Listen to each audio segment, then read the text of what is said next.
ये देखिए अपने आप में कितना दुर्भाग्यपूर्ण है और ये किसी त्रासदी से कम नहीं है, साफ तौर पर कहा जा सकता है। ऐसे प्राकृतिक आपदाओं में ऐसे ही तादाद सामने आती है।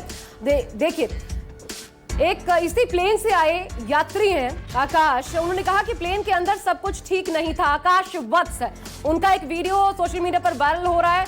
दरअसल वो अहमदाबाद पहुंचे थे दिल्ली से इसी प्लेन के माध्यम से, तो उन्होंने एक वीडियो ट्वीट किया है और वीडियो ट्वीट करके बड़ी चौंकाने वाली जानकारी दी है। वो ये कहते हैं कि उन्हें सब कुछ ठीक नहीं लग रहा था, प्लेन के अंदर सब कुछ ठीक नहीं था। ये आकाश वत्स का कहना है। हम आपको वो वीडियो भी दिखाते हैं। क्या वीडियो देखिए। Working at all. And as usual, your TV screens are also not working. Neither this button for calling the cabin crew. Nothing is working. Nothing. Not even the light is working. See, this is what you are providing. And as usual, that is why Air India is considered as one of the worst airlines in the world. AC is still not working, and today it is very, very, very hot in Delhi.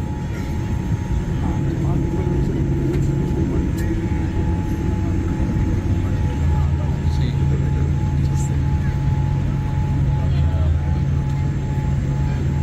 and it's a Dreamliner 787. Yeah, for the last 15 minutes, nothing happening. Remote isn't working. Nothing is working. I don't know why I'm not working. Leave in-flight entertainment. Cabin crew to landing stations. If I talk about this light, it is also not working. AC is not working at all. And as usual, your TV screens are also not working. Neither this button for calling the cabin crew. Nothing is working. तो ये वही दरअसल flight है air India की जो कि दिल्ली से चलकर उड़ान भरकर पहुंची थी अहमदाबाद से जब उड़ान भरी लंदन के लिए तो उसके बाद हादसे का शिकार हो गई। हमारे साथ जुबैर वारसी इस वक्त एक्स पायलट जेट एयरवेज जुड़ रहे हैं। जुबैर जी, मैं आपसे पहले तो इस वीडियो पर जरा समझना चाहती हूँ, ये बताइए व्यवस्था का हिस्सा आपको नजर आ रहा है? अगर आपने ये वीडियो देखा हो जिसमें वो बता रहे हैं कि ना कोई बटन काम कर रहा है, ना एसी काम कर रहा है, कुछ भी ठीक नहीं है, और वो एयर इंडिया के मैनेजमेंट पर सवाल उठा रहे हैं, ये व्यवस्था के तहत आपको लग रहा है या आपको लगता है ये टेक्निकल खामी के अंतर्गत ही आता है जिसकी ओर वो इशारा कर रहे थे? Ma'am, your voice is not Audible. I am not, your voice is not Audible.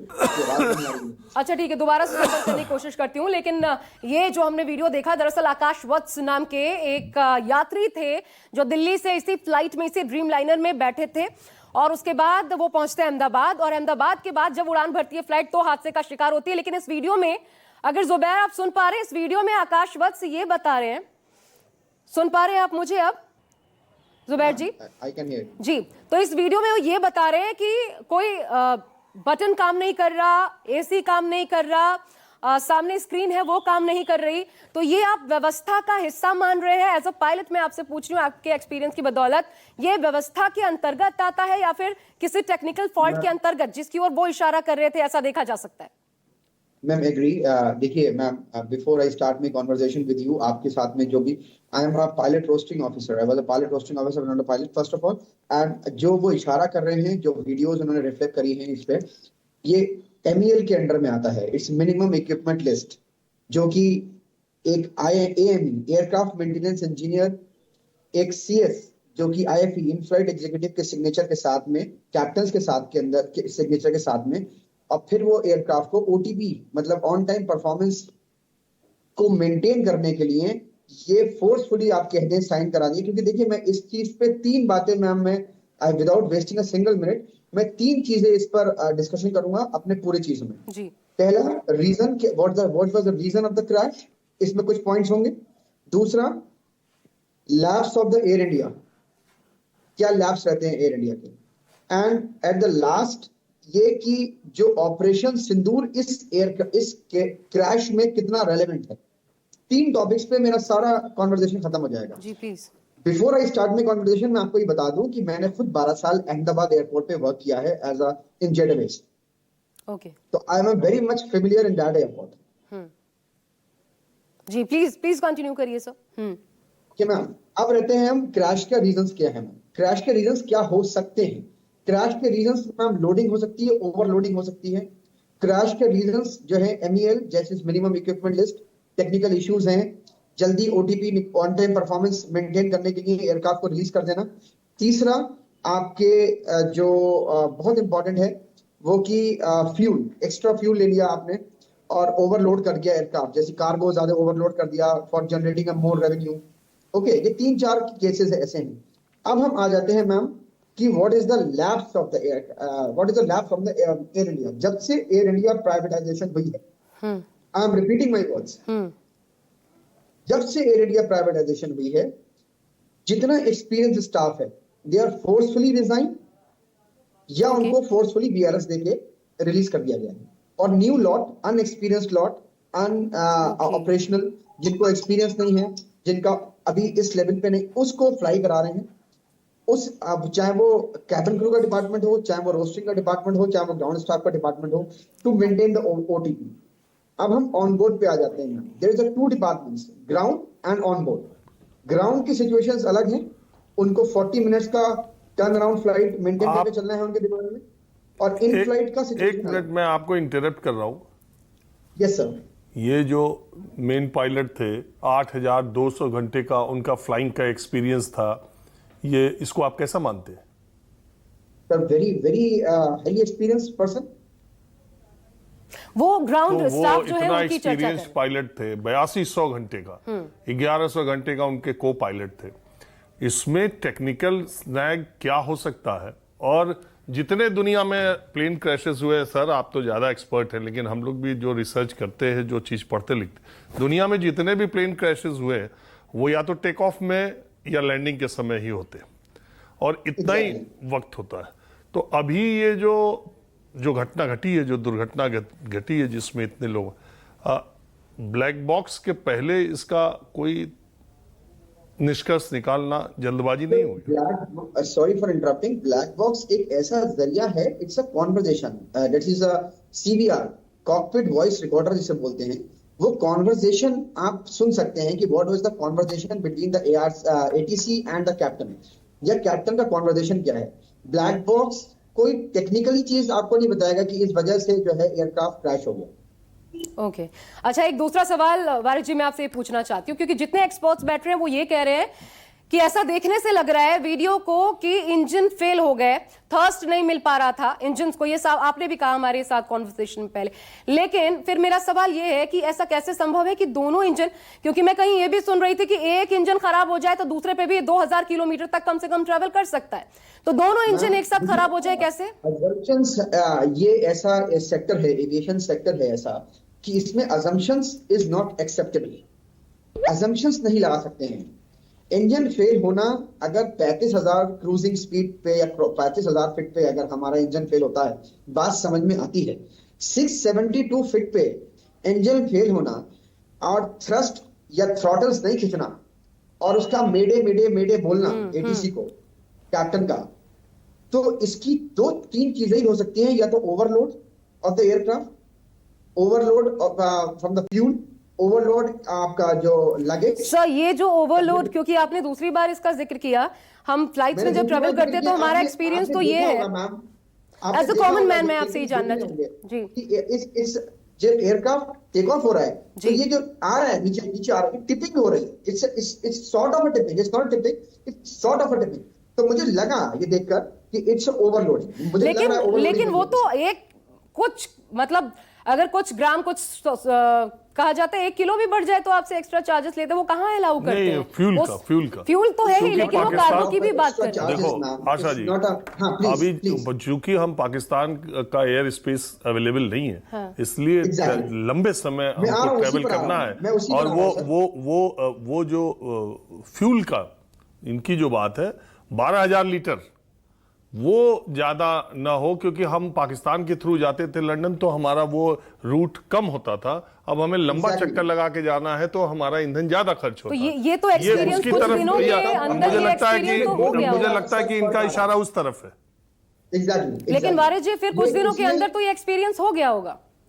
Ma'am इसमें क्या है ना मैम, जैसे मैंने आपको बोला कि मैं 3 पॉइंट्स डिस्कस करूंगा, इसमें ऑपरेशन सिंदूर रेलेवेंट है। जैसे पाकिस्तान के एयर स्पेस बंद हो गए इंडिया के लिए, तो वो जो 8 घंटे की जर्नी है, जो 8 घंटे की जर्नी है, वो 10 घंटे में तब्दील हो गई। तो 10 घंटे की तब्दील में जर्नी में हमें we need to uplift more fuel. Okay तो जब हम मोर फ्यूल लेंगे, पैसेंजर्स लेंगे, ओके, बैगेज लेंगे, तो हम MEL पे उड़ा रहे हैं जहाज, मतलब हम मिनिमम इक्विपमेंट लिस्ट पे उड़ा रहे हैं। हमारा एयरक्राफ्ट टेक्निकल भी है, वीडियोस भी रिलीज हो रही हैं। तो ये मेरी एक अपील है, विदाउट कॉन्वर्जेशन, इतना कॉन्वर्जेशन नहीं, मेरी एक अपील है DGCA से कि प्रॉपरली रेगुलर बेसिस पे audits is mandatory in every department.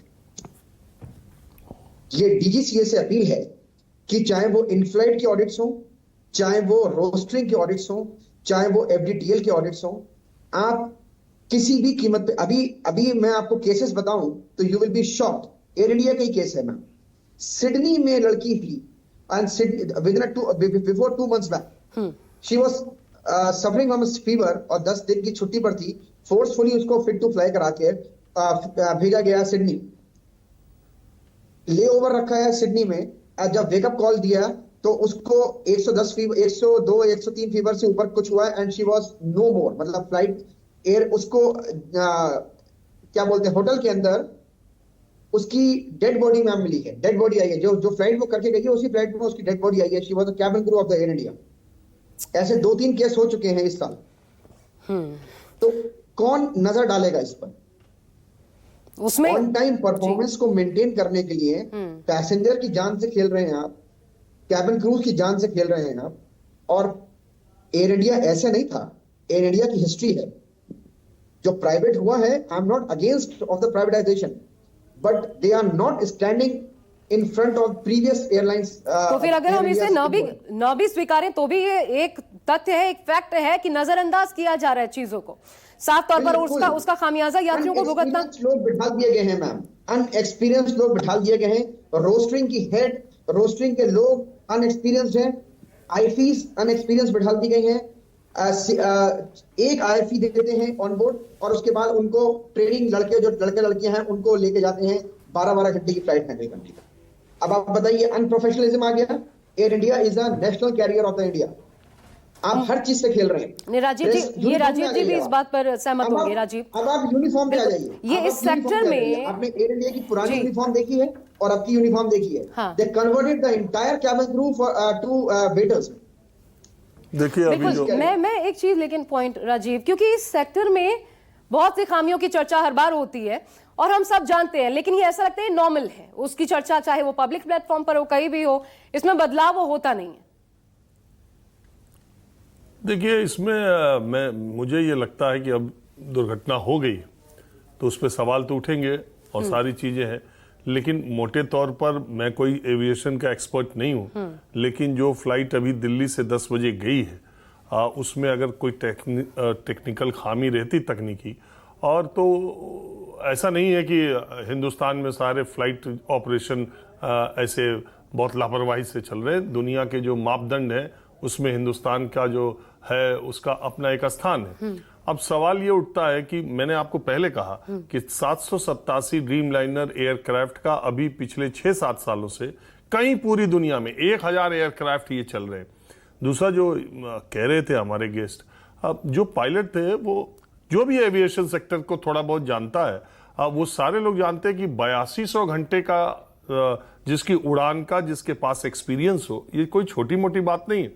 जहाज भी बढ़िया, पायलट भी बढ़िया, एयरलाइंस भी बढ़िया, सब कुछ था, लेकिन अब ये दुर्घटना घटनी थी, ये घटी। अब इसकी जब तक जांच नहीं हो, देखो आशा, जब तक इसकी जांच ना हो, जब तक चीजें सामने ना आए, मैंने आपको पहले बताया, जैसे हमारे साथी भूपेंद्र कह रहे थे, अगर यही प्लेन वहां की जो स्थिति आप देखेंगे, अगर मुंबई एयरपोर्ट आप जाती हैं, लैंड करती है, टेक ऑफ करती है, तो धारावी बगल में आप देखती हैं वहां चाल और कितनी डेंस पॉपुलेशन है। ठीक, आप धारावी तो बहुत बड़ा है, लेकिन उसका एक छोटा रूप इस इलाके को कह सकते हैं। अहमदाबाद एयरपोर्ट से आप जब भी टेक ऑफ करेंगी तो ये इलाका दिखता है।